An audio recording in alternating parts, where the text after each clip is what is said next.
Question number 8 देखो, आधारभूत संरचना या आधारिक संरचना से आप क्या समझते हैं। तो आधारभूत संरचना या आधारिक संरचना का मीनिंग क्या होता है, अर्थ क्या होता है, हम ये पहले समझेंगे। तो सबसे पहले आधारभूत, आधारभूत में देखो बच्चा आधार छुपा है, और आधार का मतलब बेब पिलर को क्या बोलते हैं, आधार बोलते हैं। जैसे कहीं पे आप देखे होंगे किसी का घर बन रहा होता है तो नीचे क्या देता है, घर के नीचे जमीन पे मोटा मोटा पिलर का निर्माण करते हैं, बेस का निर्माण करते हैं, जिससे क्या हो घर 10-15 मंजिला तक ऊपर जा सके। देखे हैं ना, घर के नीचे जमीन पे पिलर का निर्माण होता है, बेस बनाया जाता है, तब घर बनाया जाता है, तो उस पे घर टिका हुआ रहता है, तो उसी को क्या बोल दिए, घर का आधार बोल दिए। और यहाँ पे संरचना, संरचना का मतलब बाबू आकार, बनावट, तंत्र, और उस पिलर का आधार का जो बनावट होता है, जो ढांचा होता है, उसी को क्या बोल दिए बाबू, संरचना बोल दिए। आप मानव शरीर के उदाहरण लेकर के समझ सकते हैं बाबू कि आधारभूत संरचना क्या होता है। तो सबसे पहले बाबू अपना मानव शरीर किस पे टिका होता है, किस पे जिंदा है, तो किडनी, पेट, मुंह, जीभ, दिमाग पर जिंदा है बाबू।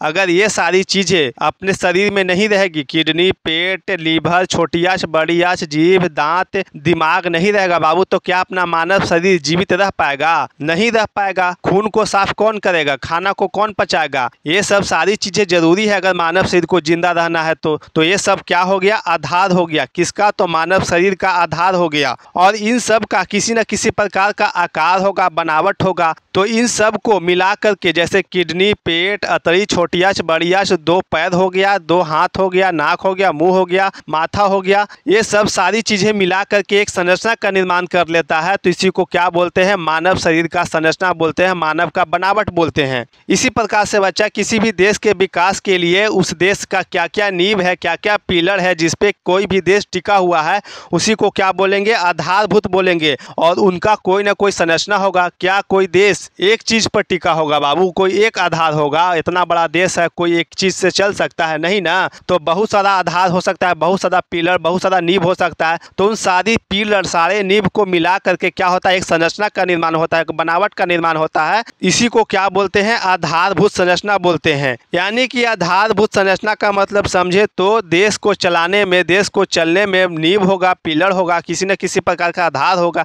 जैसे घर का आधार होता है, अपना मानव शरीर का आधार होता है, उसी प्रकार से किसी भी देश को चलने के लिए नींव आधार होता है। उन आधार का, उन नींव का, उन पिलर का जो संरचना होता है बाबू, जो तंत्र होता है, जो बनावट होता है, उसी को क्या बोलते हैं, आधारभूत संरचना बोलते हैं, या फिर आधारिक संरचना बोलते हैं। आधारभूत संरचना को ही क्या बोलते हैं, आधारिक संरचना बोलते हैं। से आप क्या समझते हैं, इससे आप क्या समझते हैं, इसको परिभाषित करना है। यह क्वेश्चन 2016 में, 19 में, 21 में 2 नंबर में पूछा गया है। यह क्वेश्चन आपके लिए इंपॉर्टेंट है, बोर्ड एग्जाम के लिए इंपॉर्टेंट है। तो चलो बच्चा उत्तर में बारीकी से इस क्वेश्चन को समझ लेते हैं। उत्तर में देखो, बिजली, परिवहन, संचार, बैंकिंग, बैंकिंग 2 बार लिखा गया, स्कूल, कॉलेज, अस्पताल आदि देश के आर्थिक विकास का आधार है। जैसे बिजली का उत्पादन बच्चा, जैसे हम लोग पंखा, कूलर, एसी चला रहे हैं, किस चीज़ से चला रहे हैं, बिजली से चला रहे हैं। अगर देश में बिजली नहीं रहेगा तो बड़ा बड़ा मशीनें नहीं चलेगी, बड़ा बड़ा मशीनें नहीं चलेगी तो बाबू वस्तुओं का उत्पादन कंपनी में, फैक्ट्री में नहीं हो पाएगा। परिवहन नहीं रहेगा किसी देश के पास तो एक जगह से दूसरे जगह जाने में बहुत ज़्यादा दिक्कत होगा, परेशानी होगा, समय पे नहीं पहुंच पाएंगे। संचार का मतलब बाबू, जैसे आप बात करते हैं ना अपने मोबाइल से, वही क्या हो गया, संचार हो गया। बैंकिंग का मतलब बाबू, जो आपका पैसा जमा रखता है और समय समय पे लोगों को क्या करता है, लोन देता है। और स्कूल, कॉलेज क्या करता है बाबू,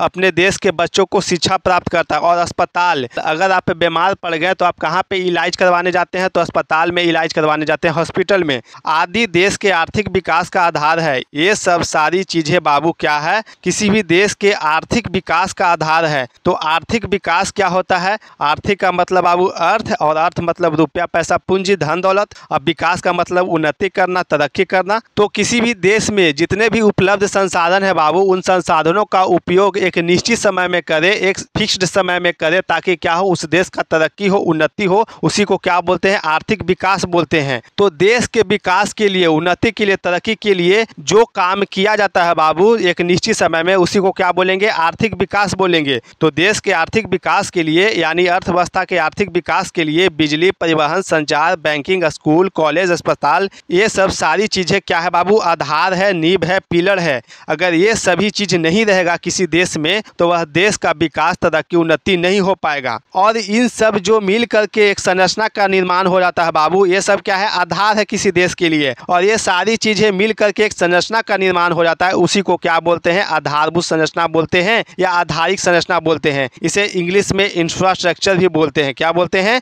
इंफ्रास्ट्रक्चर, जिसपे कोई भी देश टिका हो। किसी देश का आधार क्या है, तो बिजली, परिवहन, संचार, बैंकिंग, स्कूल आदि वगैरह, ये सब क्या है बाबू, इस पे किसी देश या कोई भी अर्थव्यवस्था टिका हुआ है। ये सब सारी चीज़ें किसी देश में अच्छे तरीक़ा से काम करेगी, अच्छा रहेगा तो वह देश क्या करेगा, विकास करेगा, उन्नति, तरक्की करेगा।